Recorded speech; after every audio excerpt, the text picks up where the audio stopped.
here again, and this is the Mecha or Giant Robot segment of my channel once again. Today we'll be talking about mecha sizes or the sense of scale. Sense of scale is one thing really interesting and really important when it comes to mecha. I believe it was Hajime Katoki who said once that the coolest thing about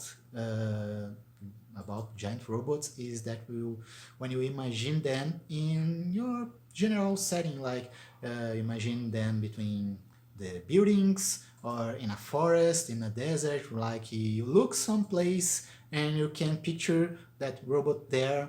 And well, there are people who make dioramas, incredible dioramas with action figures, or when we draw or when we see in games or animation that the robot is inserted in that setting.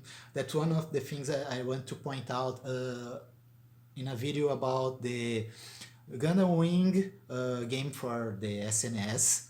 That was really badass game and probably the first mecha game I actually played. And that has a really cool sense of scale. That was what blew my mind back then, like to see the buildings going like to the waist or belly height of the mobile suits. That was really cool. Really had that sense like, whoa, this is a giant machine.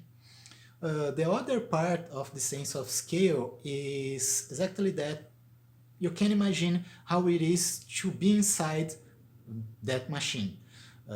Surely excluding things that have like the AI, like some Yusha or Transformers.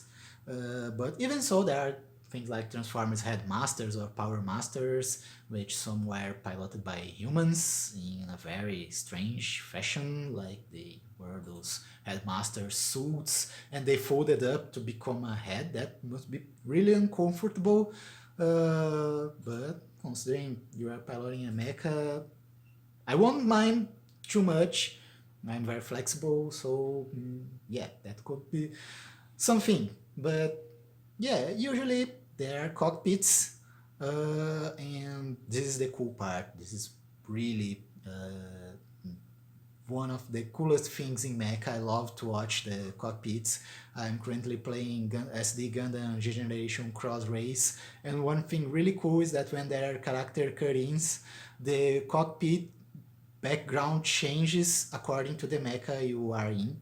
That's really well thought. I thought that they would just, make a generic cockpit, since the cockpit doesn't show as a whole in the screen, but that's cool. So when we think about mecha, there's also the fact that each mecha has its own size, so a lot of people bring up those scale charts, which even has EVA units within them, or has Godzilla, and to me they are more on the same row of stuff than say Gundam, because Godzilla and EVA are both organic. So yeah, it's still cool for scale measures, but when it comes to mecha, they have those official heights, like RX-78 is like 18 meters tall, or the wing mobile suits tend to be like 16 meters tall, and then we have like the stuff like Victory or Crossbone or F91,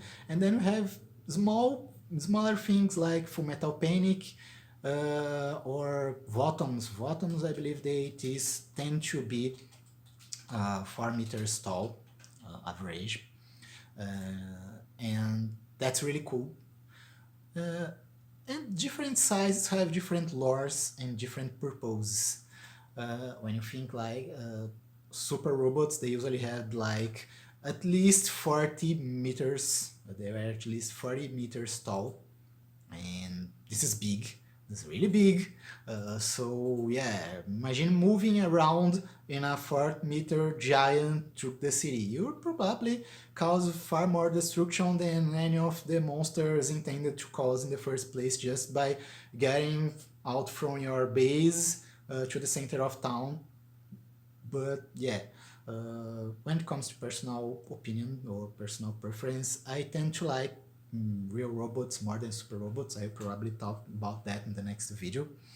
But I like the thing more grounded, and something between Bottoms and Fullmetal Panic to me are the best. I think they are feasible. It's still cool, still large enough to be cool, to enable movement, but they aren't heavy enough to be impossible to build or to sink into buildings or just be too lumbering. And not to mention the another factor in size is storage. And you can see that in toys. If you have like too many large toys, it gets complicated. So people who plan to be and that brings us to the scale of toys. So sometimes you have this mecha which is really large, say Gurren Lagann in its final form or some of its final forms. You hardly have something in scale for that, or if there is a scale, it will be like 1,200 scale, I believe, or something crazy like that, because it's well, probably more. I'm going low here, because those things were really big, and probably they didn't even bother explaining exactly how big, especially because things evolve quite fast back to the end of the series. But yeah, so there are the preference, there are the settings, like as I mentioned, the super robots tend to be bigger. Most super robot action figures aren't following a scale, while most real robots,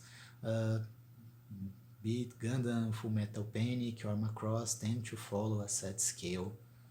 This also entangles in Mecha universe how you perceive or how things should do. I am always surprised by how fast a Gundam can move, being 18 plus meters tall. Like, that makes no sense.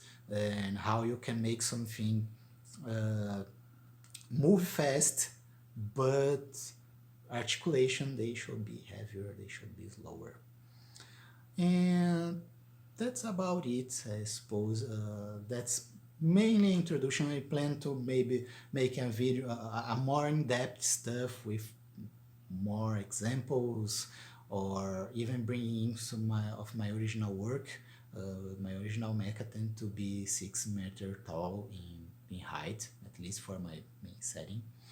But bringing that more into detail. So yeah, I suppose scale is the main thing, is like when you can imagine how would be for you to interact with a real mecha. Even in shonen animation, I think people like to imagine like how it would be to deliver a Kamehameha, or to have a certain power, or to wear a certain armor. In mecha, we imagine how it would be to pilot a mecha, or to even sit on the shoulder of a mecha, things like that. So yeah, next time it will be about real and super robots and all that's in between, because most of mecha stuff is more in between, or the two, especially Gundam. They set the real robot genre, but they are in between. And that's about it. Thanks for watching. If you have any comments, if you have any suggestions of what I could talk, please show in the comments or email me. And bye bye.